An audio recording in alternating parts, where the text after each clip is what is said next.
members of the board, staff, and public in attendance are advised that the public portions of the meeting will be recorded in both an audio and video format. Cameras and recording devices are placed throughout the meeting room to complete these recordings. Everyone in attendance is reminded to honor basic rules of decorum during the meeting and guidance associated with providing public comment as stated in policy 1420F. By remaining in the meeting, those present consent being recorded and displayed in the footage that will be posted on the school district's website. Okay, welcome. There'll be an opportunity for your community comment on non-agenda items at the end. Go right to insurance. Okay, so I think what I'll do, Tamara, is I'll just kind of do the rundown of the information that we've been given, and then if they have questions or if there's something that I missed, please don't be afraid to just hop in. I'm getting a lot of feedback, Brett, so I'm getting about every other word you're saying. Well, I could swap the microphone with the other one too.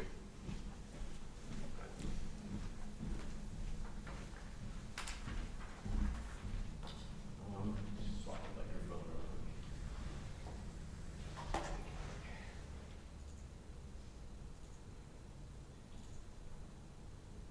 Is that better?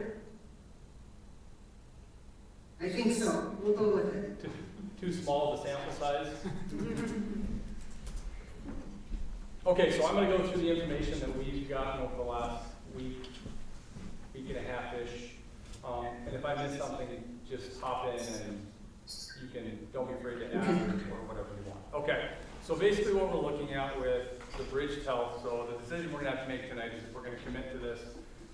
We've talked about it a fair amount. We've gotten some more information. It's been kind of challenging to get the information on this because of how much it's evolved. Like when it started, even the plans that they gave us, they didn't match necessarily what we have, and now all of a sudden they do, which is good. They were pretty good about listening to the concerns of the districts and making adjustments kind of as we went.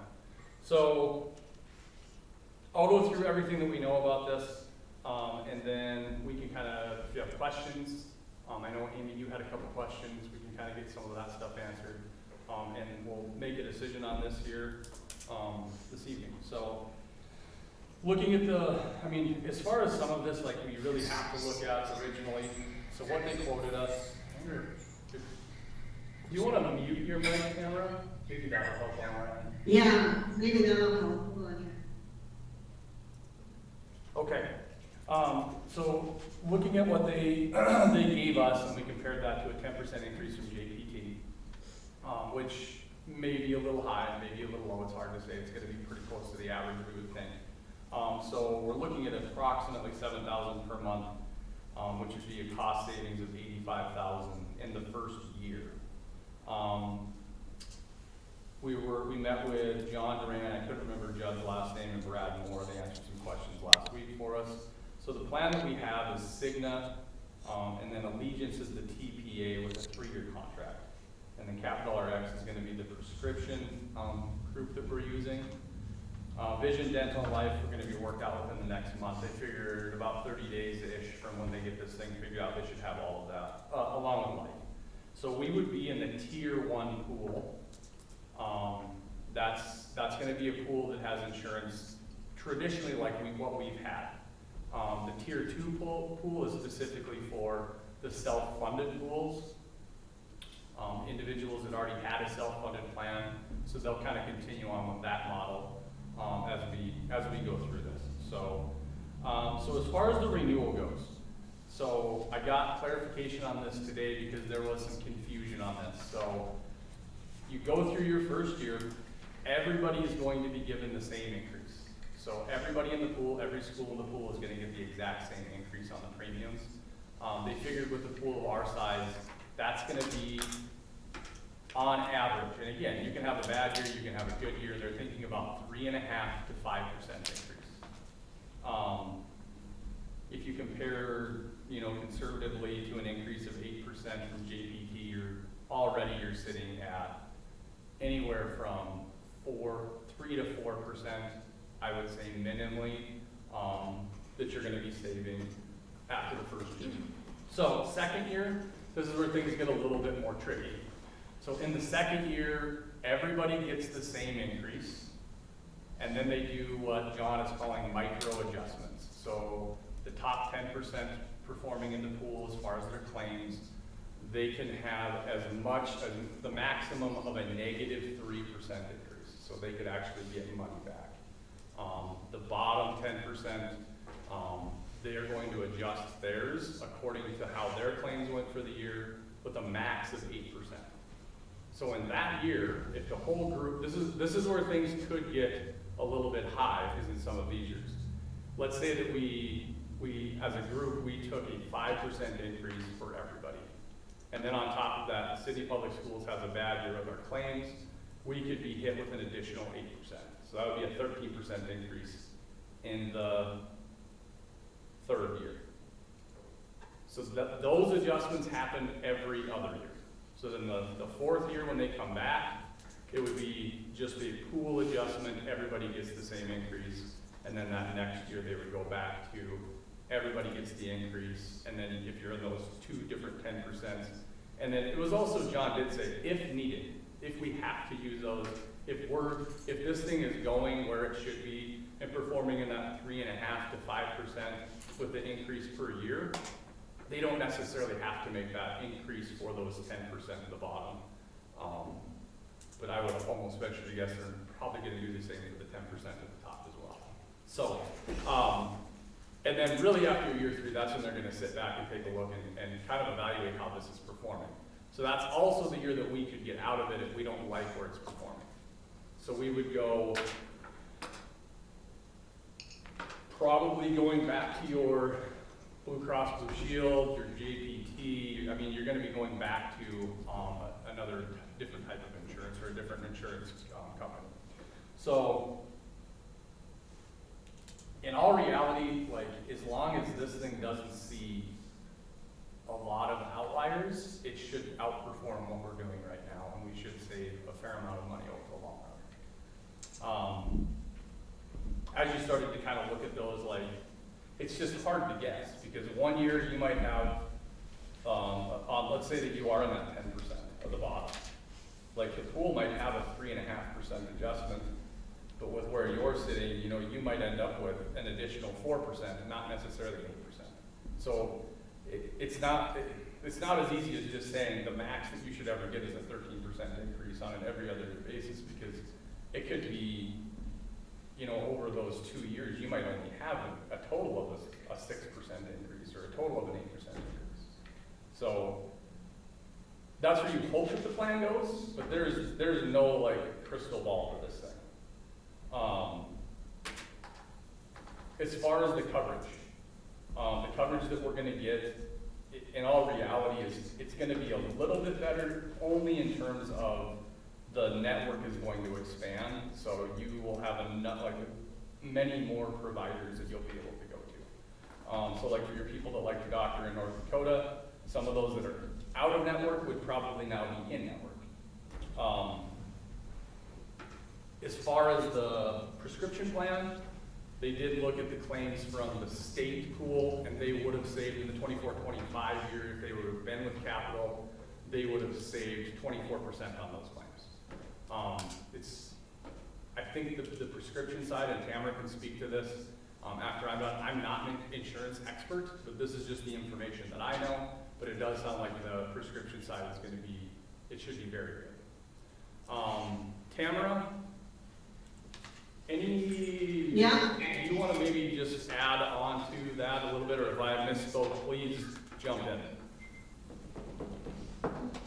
I think you went through everything adequately there. One of the things this model creates is if you do have a surplus, so if your claims do not exceed the premium coming in, you will get 60% of that surplus back over 3 years. So in year 1, you'll get 50% of that surplus, year 2, 30%, and then the remaining 20% in year 3. So that could be beneficial. As a group, the way you've been performing, I went back and looked historically, you've averaged about a 9% increase since 2017 with JPT. A lot of that's been driven, you've had some really high claimant years. Last year, for instance, not even the highest claimant. You had 6 that were over 100K and 2 that were running between 80 to 90,000. The highest claimant has moved off, but those other ones are still in the play there. So when you look at this past year from JPT, you got originally a 13.3% rate increase. We went back and talked to them and they decreased it to 12%. So like Brent was referencing, the way this pooled rating is, you're adding an advantage going in. You're getting 2% less than what you're currently paying in this year, so that's guaranteed for the 26-27 year. In the 27-28 year, year 2, you'll get a pooled rate increase, and they're projecting that to be, right, like Brent said, between 3.5% to 5.5%. And then in year 3, they're gonna start looking at where your claims are based and how it falls as a pool. So in that pool, they're gonna take that top 10% and adjust them down if they're paying way more than they need to versus where their claims are. And like you said, about a 3 to 5% rate decrease for them. And then the bottom 10% are gonna get anywhere upwards of an 8% increase. Once they adjust that base rate, then you'll also get the pooled rate increase. So if you stay out of that bottom 10%, most every year you're gonna get the pooled rate increase. I'm just saying, let's hope that we perform better than where we've been. With that said, worst case scenario, what they're telling us, we won't look at a year worse than what we just had for rate increases. I mean, I know you've said we're not, sorry to interrupt you, Tamara, but we're not a healthy district. No, that's not good. Historically, right? And if we're comparing apples to apples, those high claimants probably aren't going to go anywhere. I mean, what are the chances that we're not gonna be in the bottom 10%? And is that? I'm not hearing her clearly. Sorry. She's wondering what the chances are, just given our history of being not a super healthy district. What are our chances of being out of that bottom 10%? It depends on what other schools join and how much more they're claiming. Yeah. I mean, it's such, I think it's like trying to hammer jello to a tree in the 90-degree weather. It's just, it depends on who's taking what scripts. I mean, we have scripts out there that one dosage is $20,000. You just don't know in this market what's going to hit. What they're leveraging for everybody is the composition, the components that go into figuring out the premium, and that's the price per employee per month, and establishing your administrative costs, which is the network costs, the pharmaceutical costs, and the reinsurance costs. And they're leveraging that not just on the city school side, but the whole group, which is 12,000 lives. They have to have that. And so everybody's gonna get a better rate based on that. And so they're also leveraging the way they're rating it based on Medicare index instead of medical trend. So medical index can only increase 4%, where medical trend can run anywhere. In the last few years, it's been anywhere from 6 to 20%. We just had 4th year finish for in Montana, and their rate increases anywhere from 15 to 20%. So it's not in the dark where rates are going to go, but with the model that they're presenting, the advantage is they're going to put everybody in there, and you're going to be buffered from that. So, I mean, when you're performing good, you're going to be helping take off some of the weight of the schools that are performing bad, but at the same time, they are going to get some of your surplus back. So it's a win-win if you're performing good. If you're average, you're only going to get the pooled rating, and even in the worst case scenario, you're looking at, 13, I would say no more than 15% rate increase in that year.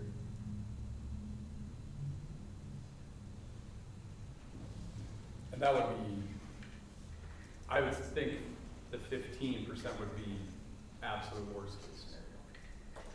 So that's every other year. I mean, you don't have sidewalls with any of your other options. This is the first time you have an option that gives you some sidewalls where you can prepare for the worst case scenario. I mean, we've had years, with Musk, I mean, I worked with them for 14 years, and I mean, the rates have gone all over the place, especially the last 2 years. I've had rate increases 0 to 100%, and last year was 0 to 25%. So when you look at those rate increases versus going to some place where they're saying they can keep it between, 15% and down, that's a pretty safe bet.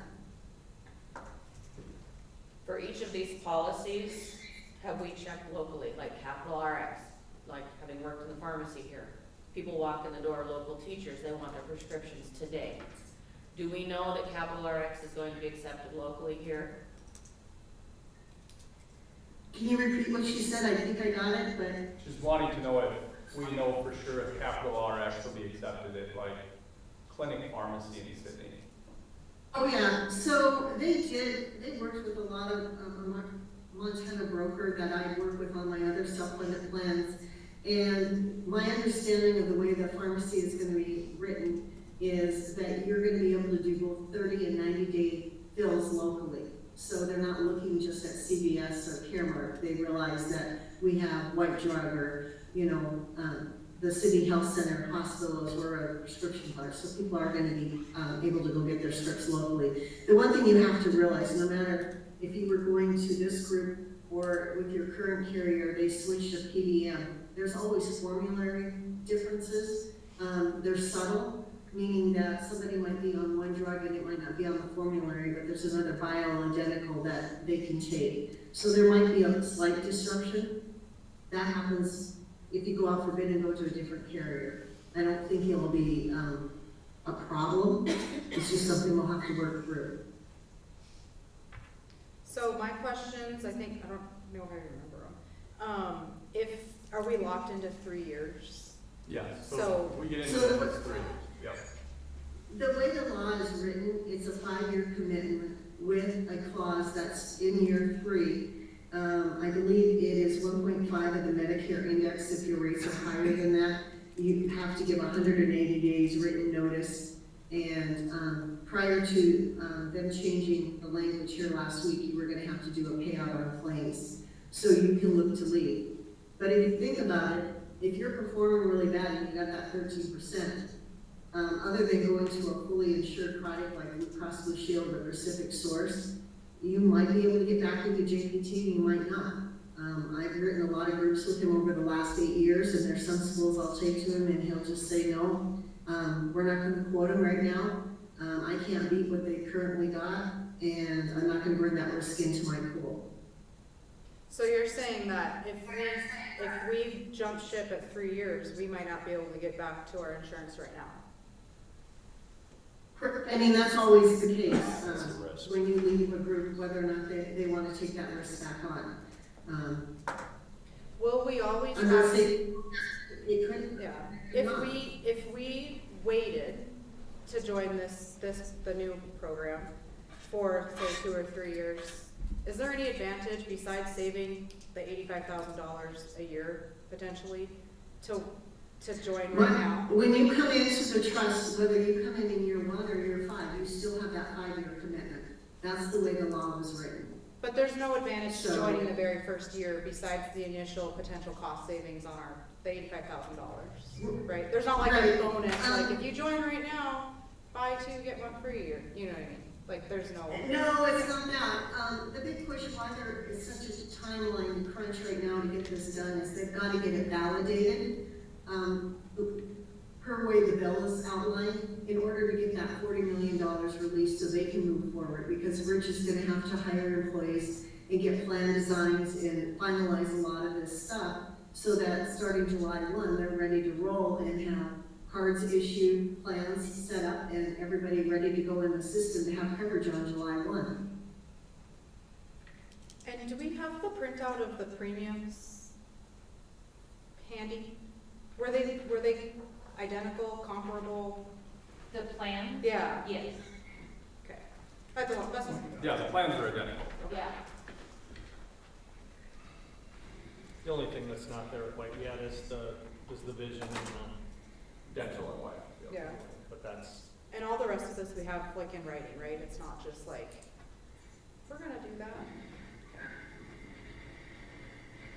I couldn't hear anything of what you guys just said. The concern is if, whether or not all of this is actually in writing now. It was a lot of just word of mouth type stuff, I know when we were going through it a little bit, but. Right, as far as have they issued a complete plan document with all the coverages and exclusion, that language, no, they haven't. They've set out what the basics of it and what's gonna be covered, I mean, your primary care. And the plans that you are on high deductible health plans, and they're structured in the fact that they have the deductible, and once that's met, everything's paid at 100%. And they've included, I don't know if you brought up, and I wasn't catching everything you were saying, but one of the things that they were gonna include is generics for free on the preventive list. They're gonna bring that over with the capital RX. So that should be a nice bonus that people are used to. It's gonna be a little bit of a learning curve, but that's what my job is, to work with your members and help them get up to speed on it. And that is, like I said, with everything that you change over, they're still gonna have telemed, all those extra ancillary benefits that we're used to having. As far as dental and vision, they haven't really finalized any of that. I think my understanding when I've talked with Judd is that they're waiting to get the final numbers to negotiate the lowest price with those providers. And they're looking at 2 different models as an option. What you have currently now is you have an open network with your dental and you have VSP for your vision. The model that they're looking at is doing something with a closed network like Delta Dental and VSP, which typically don't fare well in Eastern Montana because a lot of the providers aren't in network. And the model that they're looking at is this open network. So they state like everybody would have, let's say, a $2,000 per year benefit, and then based upon what type of procedure you have, whether it falls in category A, B, or C, will how much you pay and how much the plan pays. So like prevention, it would be paid at 100%, meaning the member wouldn't pay anything, but the plan is picking up the actual cost of it. And if you go in for fillings and that sort of, it's usually an 80-20 copay, and then your major restorative like inlays, crowns, would be a 50% copay. What that means to your members are they can go to whatever dentist they want. They don't have to be held to just those that are providers, and they're still going to get a really good benefit. And same with the vision. I mean, Sidney Eye Care right take VSP. So it would allow your members to be able to use their insurance there, just as an example. For the record, you can, we have VSP. VSP will reimburse you because we're so many miles away from an in-network provider. Did you guys know that? I didn't know that until recently. Yeah. There's It's still, just usually on a But much lower no, rate They've than been when back as a you network. get if you went to it. Sorry. So, Okay, I have one more question. And I'm not like, I don't know how insurance works, so maybe you guys can help me, but, so do the rest of the schools have JPT right now, or is that just us? It's all individual.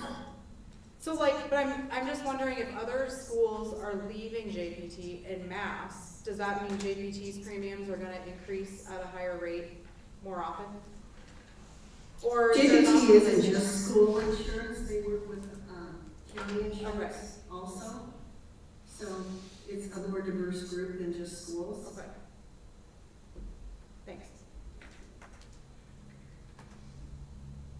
I will tell you, working for a corporation, eye and dental eventually will go away as an insurance. Because these, like, my insurance with the corporate side, you know, you can go to Williston, but now they pick and choose, because now there are groups of dentists and that kind of thing, and they just say, we're not doing it. So like if you go to Williston now, they pick and choose who they're gonna cover.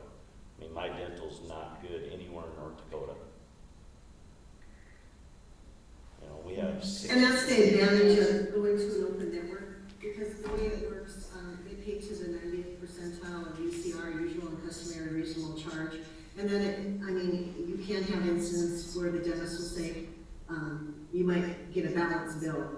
Basically, dental and vision is a glorified coupon. It's money in, money out. It's a stated dollar event, they'll pay up to that amount, and that's it. I'm just telling you, at some point, it's not even gonna be an insurance deal anymore. I mean, they're saying, we're gonna do it. This will be a benefit. It ain't, it's not gonna be a benefit. So just be aware of that, and schools need to prep that, because at some point, it's not gonna be a benefit. Any other questions for Tamara?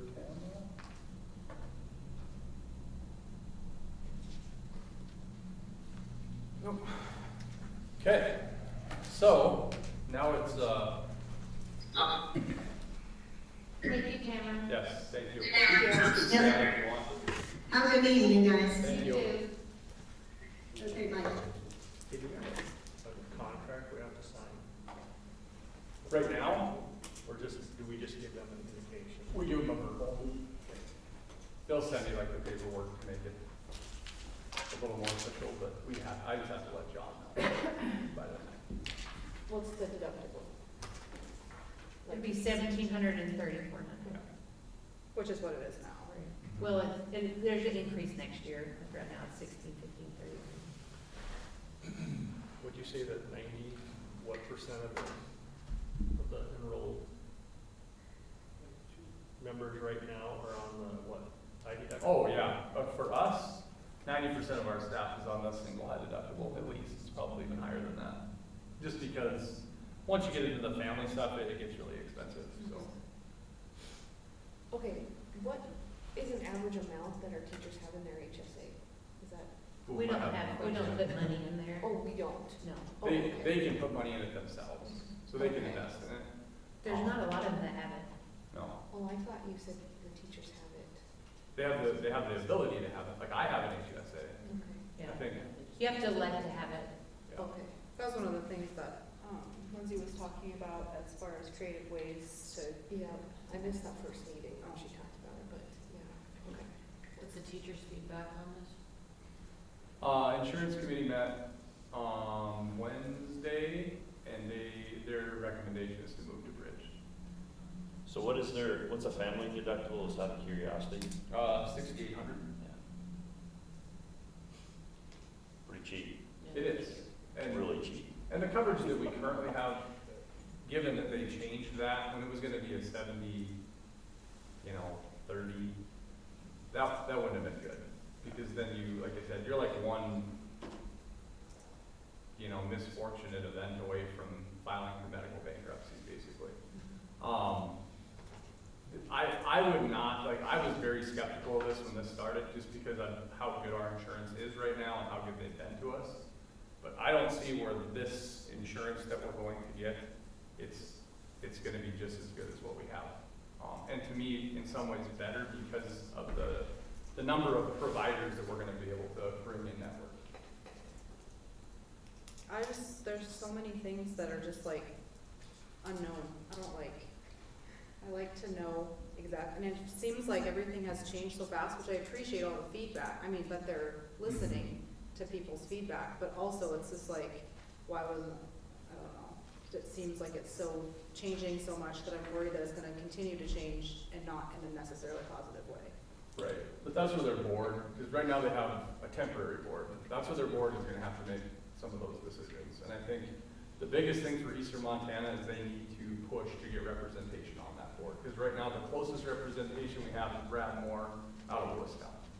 And he does a really nice job of advocating for the Class Cs out in Eastern Montana, but they still, we have to get a board member from this side of Billings. And then also, right now, the temporary board has a majority vote with 6 AA schools represented to the 5 that aren't AA. So that's a little concerning. But I don't know if that'll ever change. They're not gonna vote themselves out, that's for sure. No, and the beauty of it is when they go to the permanent board, all of those positions, from my understanding, they all have to be voted in. So it might go from 6 to 10 AAs. You just don't know. I don't know. That part, that'll evolve how it evolves. For me, when I'm looking at this, I'm not good at explaining insurance, but this seems like the safest way for us to move forward with insurance right now. 6 weeks ago, we were both no, Yeah, I was definitely a no. and now we're like, I don't know if we cannot not do it. Does that make sense? like as unhealthy as we are, like where we are gonna benefit is from the every other year where they're not doing their micro adjustments. Like, that's gonna be, that'll be small enough to help offset that next year. In those 2 years, I can't guarantee this, but I would be willing to bet that if you take those 2 years and you average it out, it's gonna be better than us taking 2 years without that one. You're just hoping that the schools on the east or the western part of the state that have a young population base of educators are going to outweigh the older population and offset those expenses, because if they make money, they're gonna pass it on to everyone. You know, even the unhealthy groups that I see on the county side of it, their pool they don't see large swings like that. You might get a 4 to 6% increase. So it really takes all of that uncertainty out, and it also helps the district in the negotiation side of it when it comes time to contracts. You know, it really takes the health insurance equation out of the negotiation side of it. Yeah, because right now, like, they wanna go to bid every year. It's like, you can't keep doing this. Yeah. Like, how much money has JPT really probably made off of us? I doubt much. Not much, you know. And so they're for us getting into this, they're probably like, whew, thank God. And I think you've gotta be honest with the teachers and let them know, you know, why insurance costs and how this works, so they understand you gotta keep costs down. I mean, and you gotta be healthy, and you gotta, you know, do things to stay healthy. I mean, self-insured people, that's how they are self-insured and stay self-insured. I mean, It's preventative. yeah, you gotta, It'll be the data that they'll give you after this will blow you away on like visits, the number of visits and what the visits are and the age of the visits and the age of the people going to the visits, and they're gonna tell you exactly what's going to be driving your rate and who's going to be driving that, so. And I think that bringing in, you know, pieces like healthy as wellness and really expanding that is gonna be helpful too, because there's a lot of preventative things that they measure. And probably the biggest one is gonna be like your diabetes, pre-diabetes. Yeah. That's where you're gonna spend probably the majority of your money on the medication. So like I said, to me, if you're looking at a safe play with insurance, I feel like this really is it. And I would not have said that even 2 months ago. But after, we had so little information then, and it finally have the information that we need. The only downside of this is, you know, it is the end of December right now, and they have a 7/1 effective date on this, and they have a lot of work to get done before this gets put together, so it's a very aggressive timeline. And the other piece to this is, we don't know if they hit their 12,000 lives. I'm pretty sure they hit their 150 mark for schools. I thought that's what John said. But they haven't, Billings votes tomorrow. Wednesday. Wednesday, sorry, yes. That will definitely be your pool deal breaker. Because if they're in, they're way over their 12,000 lives. So the downside of not, like, what are the downsides if we like watch for a year or two? Well, the one thing I don't like about that, and I'm not an insurance guy, so David, you can jump in, but the way that I see this is we're gonna get our increase from JPT, and it's not going to be south of 10%.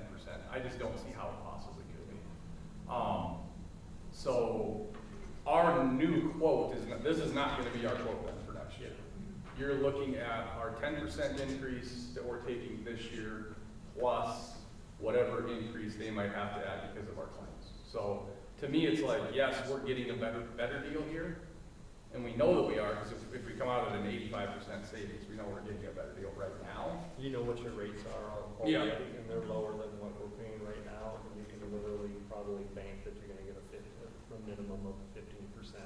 Yeah, I mean, we haven't seen a really big one in a while, and I have a bad feeling we have a big one coming. So I feel like if we don't do this now, we get in next year, we're gonna be stuck with the increase that we get for next school year, plus whatever they wanna do to adjust to the pool. Can we give incentives to teachers, staff, for staying healthy? We try to give them fruit. Okay. They have That is pretty good. they have a wellness group. Yeah, we have a couple I've of come to a couple of Yeah. those meetings. Yeah. But I don't know, like some sort of a challenge for them if you don't go to the doctor within the year, you don't use any of it. I mean, I get it, sometimes Yeah. you have to, but. We could put one of those 0 days without an accident. Yeah, I mean, something like that. That's- Right, I mean, it's worth But looking what- at. What do they get as a reward With though? my husband's insurance, if you get your preventative well check, they give you a discount on your insurance. Yeah. Right? Yeah, that's Which what isn't mine as is. bad. Everybody. Well, actually, yeah. So at least then you're going, at least getting your blood pressure taken, Mhm. whatever. Ours, you have to meet certain criteria even with that. Mhm. So if you still have high blood pressure, you still don't get a discount and whatever, Yeah. so. I think you'd be surprised when you take, if you really look at it, the number of people that are actually, utilizing their health insurance and going to the emergency room. Right. So that's the big trigger right there, is making sure that, you don't end up, sick all week and then you go to the ER on a weekend when you could, utilize the walk-in clinics. And then the other thing along with like what he's talking about is really educating our staff on like telemed. And then they even have like they're a 24/7, 365 plan. So if you get a hold of somebody, like I said last one, if your kid gets pink eye on the weekend, if there's a pharmacy open the next day, they can get you a prescription for it. So I mean, but it's taking advantage of the things like don't go to the ER, make a phone call first. If you have chest pain, maybe stop in. But Yeah. I mean, really, like those are the things if you take advantage of those, like it cuts down on your costs. So the TPA that they're using, Allegiance, that's the same one that the county uses for their pool as well. And then this, the prescription side of it is there's a gentleman out of Billings that basically put that whole program together for them. And he's former EBMS, he actually is the son-in-law of the people that started EBMS. So, I've heard really good things about the Capital RX. yeah. They do accept it as play drug in Costco right now. And then they have like, if you wanna do the 90-day mail stuff, they have that also through like Costco and Walmart. Yeah, I don't know the details on that, but I would have to. I was Googling it. Yeah. Oh, yeah, I mean, I would have to think that they would, but. Yeah. So, you're saying, so I just want to clarify something. So if we get a strong, like a huge rate increase this year with JPT, so say we get 15%, then next year we would get their little micro, and then say next year we joined the Bridge Alliance, then we would get their 3% on top of that 15%. we would get whatever they think based off of our claims and our claim history. So they would take in that year into effect, so we know we'd be starting there for sure. Yeah. So basically, rather than starting this year here and then getting our 5% or whatever, we would start here and get a 5%. Okay, that makes sense. They literally have tailored their program in the last 3 weeks to make it acceptable for everyone. I think that a lot of the little schools here weren't gonna do it, No. and now they are. Yeah, a bunch of our Northeast group, they all, well, not all of them, there's still a couple that aren't, but for some it might not make sense if you're paying that low right now, but, yeah. Okay, how do you want me to move forward with this? I have my recommendation, mine's also based off of the insurance committee, and I guess the research that I've gotten.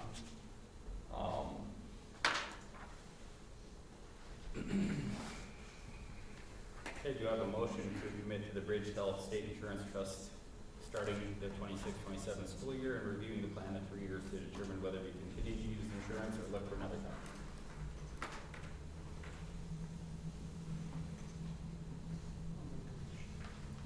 Alex made a motion. Do I have a second? I'll second it. Because you can. I can. Any further discussion? All those in favor say aye. Aye. Aye. Opposed? You abstain. I abstain. Motion carries. Okay. Oh, well, there, we saved the 85,000 we just saved, we'll just spend it on the next one. Come on.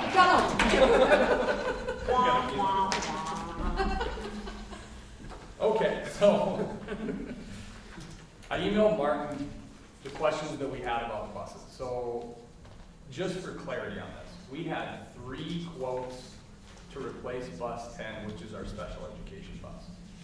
We had 1 quote to replace the route bus, which is bus 6.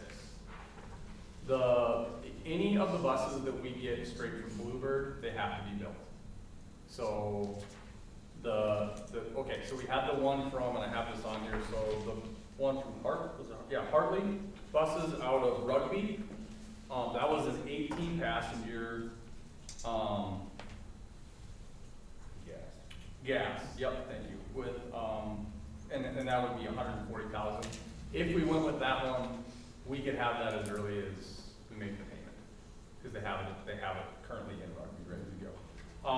Now, Martin did say it would probably be a good thing to get something larger than what we have, because our sped bus is currently at max, pretty close to max capacity, so they have to get a little bit creative in how they run those routes. So probably picking different kids up, dropping different kids off at different times.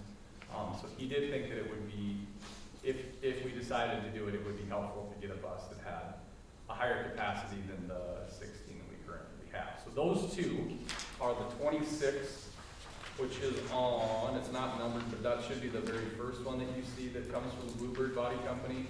And that one is for 174,000. And if you go up to the 35, that is $3,000 more exactly. So to me, if we're gonna get the Bluebird side, I think you get the 35 capacity. All of these come with 2 designated forward-facing wheelchair spaces, even the gas bus, and then they have the lifts.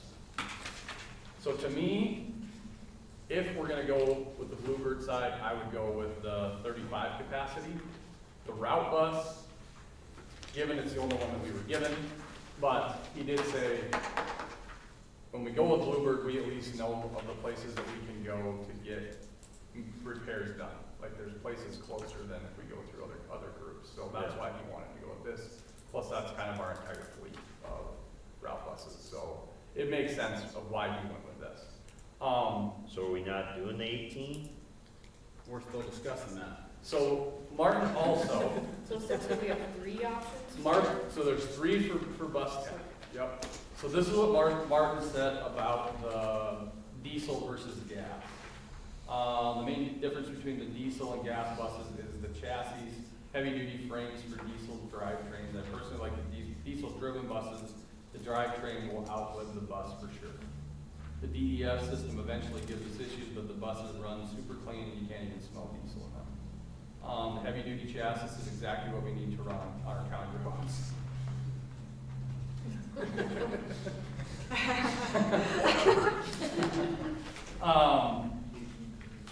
And he just said probably the only advantage of going with the gas is you might save on gas mileage.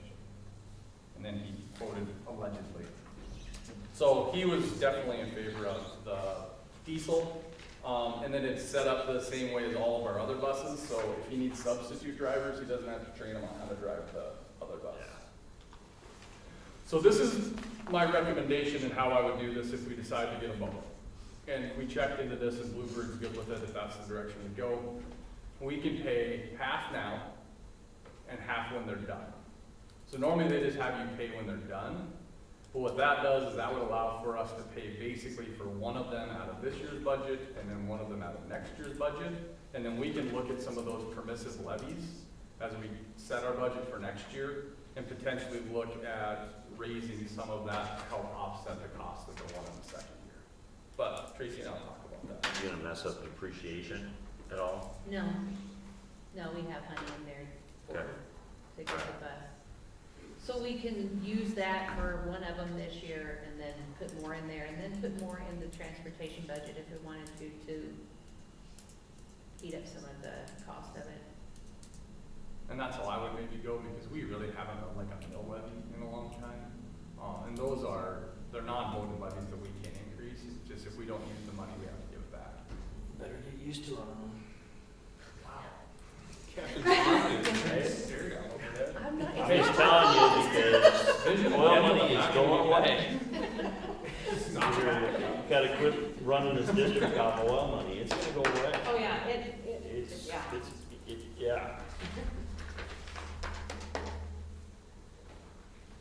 That's what we're trying to do for next year. We've already taken measures for that, like, and that'll help us for negotiation. All of our staff are out of the flex fund, and they're all coming out of the general fund, so we have those percentages we're on for that.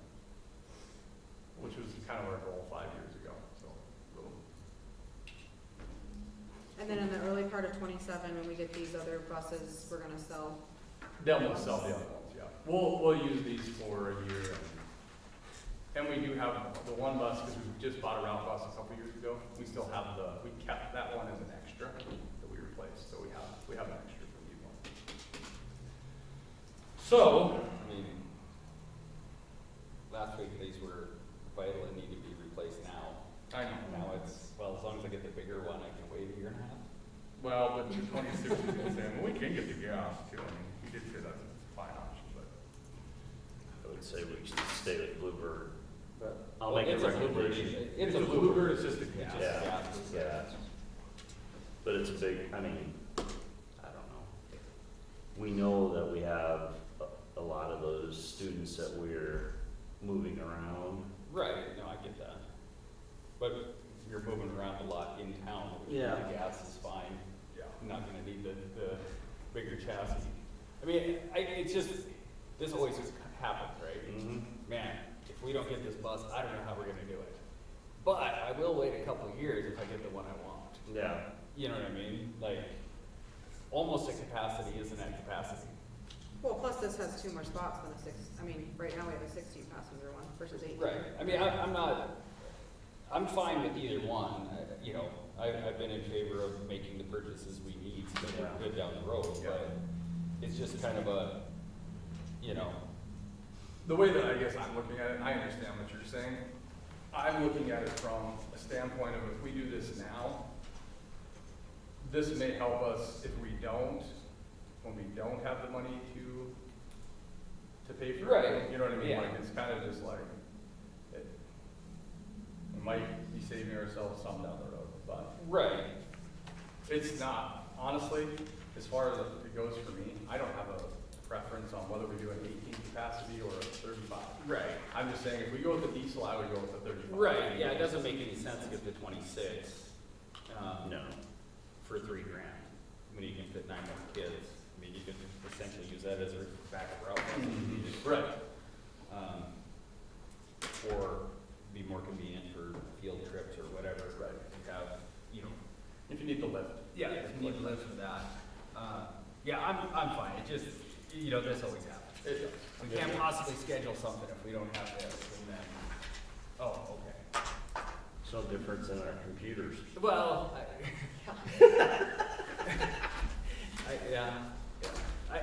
again, I get it, it's just kind of it's like, oh my God, it's an emergency, but, well, yeah, we're good till 2027. Yeah.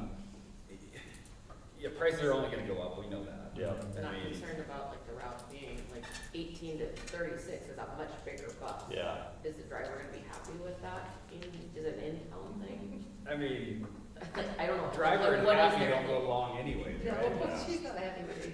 Right. I said, she doesn't like me anyway.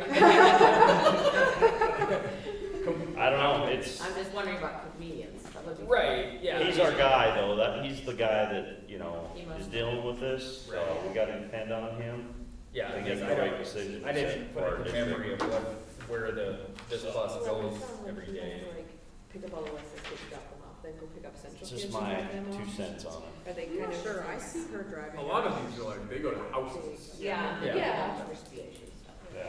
Like Oh, all okay. day long. Okay. You see that bus. Yeah, that route's going everywhere out to little, Yeah, okay, into the. yeah. Yeah, I know. Yeah, I mean, it's a tough call. You get to a point where, you know, Yeah. would you be better served getting, you know, 2 buses like the Richard County Transportation Bus? Right. So that you can have multiple, you know, not that we have the drivers to do it. But, you know, I mean, if you're making all these trips, would it be, you know, smarter to get 2 smaller ones that can also transport, you know? Remember that smaller bus? It was like the big version of those we bought for activities. Was that a gas? No, it wasn't easy, so. That was a diesel. That thing sucked. I mean, we had nothing. I know. Yep. That's why you don't buy a used one in Yeah. Detroit. Read the one of the baseball team or something? Yeah. Go with the other one that doesn't run for the baseball team. Yeah. Had to give that one away. Yeah. Pretty much, We yeah. did give it. Yeah, I mean, again, I guess I'm looking at it as like, we know that we're, you know, there's an increase in, you know, special education students, you know, nationally. I don't think the numbers are gonna drop, so I get getting a bigger vehicle, but if we're making all these trips between different schools or whatever, would it be smarter to get the gas one and then maybe even look at something, like I said, like the Richard County Transportation Bus that has, you know, 14 seats? And then possibly having 2 vehicles going, not, you know, not just one big one, because then your scheduling gets worse, right? Well, it You try to doesn't put 30, yeah, you try to put 30 kids on one bus in a tight schedule, you know, now we're hitting timeframes where if you had a second bus that could also do some, you know, hauling of any kid that has, you know, has a wheelchair or whatever. That's the only way I'm looking at it, is if we did that, you know, obviously we'd have to find a second vehicle, we're gonna pay more on that, but you'd be splitting up the workload too. How much do those buses cost? Do you know? Probably Anybody? the same. Probably, well, they'd be closer to the gas one that we. Yeah. Right. That would be without a lift or, I mean, some of those have lifts, I guess. Right, yeah, that's what I mean, I know, like, at least one of the Yeah. Richard County Transportation ones have it, I mean. All the bigger ones have a lift on them. Yeah, Yeah. I mean, I'm just looking at it as, if we're gonna get bigger numbers, it might make more sense to have more options than, you know. I mean, it's kinda like, I don't like the option of sending a cruiser for 5 kids to go on an activity. You know, I mean, it doesn't make any sense. If we can get a smaller bus that will get us through, and then potentially look at getting a secondary option to make the transportation more efficient, is that the better move? Well, can we keep the old one and repair it, so then we? Well, they can have- can't, they're having a hard time repairing it, that's the problem. Yeah. That's why they want new ones. That, whatever, DEF system, like those are obsolete now. So they can't find parts for them. So you're suggesting maybe getting this 18-passenger gas one, and then also looking at a smaller, like, not van, but like a smaller type bus, like the Richland County Transit. So, I mean. I think we just get the 18 now, is what he's saying. Yeah. And order the other one for, I mean, for, 83 seats. yeah. Yeah, we'll get the route bus for sure, we'll get that on order to Yeah. replace. I'm But just saying, like, the if we smaller can one get the and see if smaller it one works, now, And then if we need another one, we'll get a smaller one. yeah, look at another secondary smaller one. I mean, again, if you're going to houses and stuff, driving the 35-passenger bus might not be the. Right, it might not be easy to get around. Right. Yeah. And you're totally right, because if you're filling it to capacity with 35 students, it's Right. like, they're gonna be on the bus for an hour and a half. Right, yeah, and if you're having to make all these, I mean, you're talking about burning fuel to drive a kid from the middle school to the high school or whatever with a 35-passenger van. That's the largest number of students on a bus is just in their school, correct? Yeah. Because you're not, I don't ever see any large numbers of kids on that bus. Like, No, it's you know, always small. It's always had it is, I'm guessing it's probably morning and afternoon. It's close to full capacity. That would be the times, like when you're taking them to school to start for the students that ride that bus. But the time you never really see it full is during the day because they have like a couple speech kids that run. Right. Things like that. Yeah, and I mean, and that's what I'm saying, is if we had a secondary option, you know, in a couple of years to look at, to do those every, you know, middle of the day transportations would probably make way more sense. I mean, Good point. I would vote for the 35 passenger person also, or, I'm just looking at like, what makes the most sense of, you know, number one, if we're having these issues, we have a bus that will be able to replace one of them right now. We can pick it up next week, or, I mean, you know, January. Yes, it's gas, yes, it's a little different, but. Still bigger than the one we got. Yeah, the thing that I struggle with, and this is where I was at in last week when it was brought up, is like, I've been in the district since 2013. We've never even had a conversation about that thing overflowing. Right. But now, like, we're bringing up like, it's, not you specifically, I'm saying, Right. like, when this is like, we've never had an issue with this, so I don't understand why we need this. Right. Yeah, I mean, that's kind of, I mean, we're almost means we're not there. Yeah. You know, so if we got 14 kids on it, well, if we got 18 seats, we got 4 more seats. Yep. And then if we do have a bigger uptick, we can look at another option and possibly buy that down the road. I mean, again, we'll probably spend $140,000 for a 8-seater, you know, with the wheelchair access, but. I do like, though, the fact that there's 2, wheelchair Yeah. sections in it. Mm-hmm. Cause that was probably the more important thing than the actual capacity. Yeah, I think having a smaller one is a convenience even during the day. I mean, Yeah. you know, when you're trying to drive, everyone knows the school buses are coming before school, after school. People avoid those routes. You know, middle of the day, it's a different animal to try to drive a 35 passenger, you know, to pick up one kid. And then if the wheelchairs are in the back, now your kid is, you know, 30 seats away as opposed to, you know, 9 rows. Yep. So that's just the way I'm looking at it, is I'd agree. I mean, again, if it's between 26 or 35, the three grand makes. No, It's not even a question, but. Yeah. But I think if we can get the gasser now and replace the issue, you know, get that one sold before there's no parts. Yep. And then, you know, if we have an uptick or whatever, then we look at another option. And, you know, it might be another 18 passenger one, or it might be, you know, something smaller. I just think that's the smarter move at this point. It costs $30,000 or $40,000. Right, yeah, 37,000. You get another bus shorter or smaller than 15 people, as like you're talking about like the secondary bus, then you could get somebody hired on that doesn't require a CDL. Right. Right, so then you don't have to have that special license. Right, they'll get Carl's And now we know extra from health half. insurance, right? Yeah. Right? Yeah.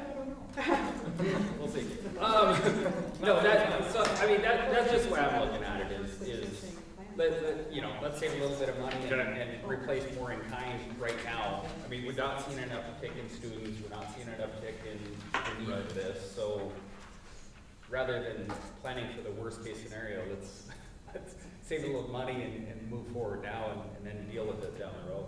So I'll make a motion that we buy the 18 passenger gas bus for whatever it is, January delivery, and then do an order, get it ordered for the second bus. The 83 passenger route bus. Yeah. I'll second that. Okay, moved and second. Any further discussion? All in favor, say aye. Aye. Opposed? Motion carries.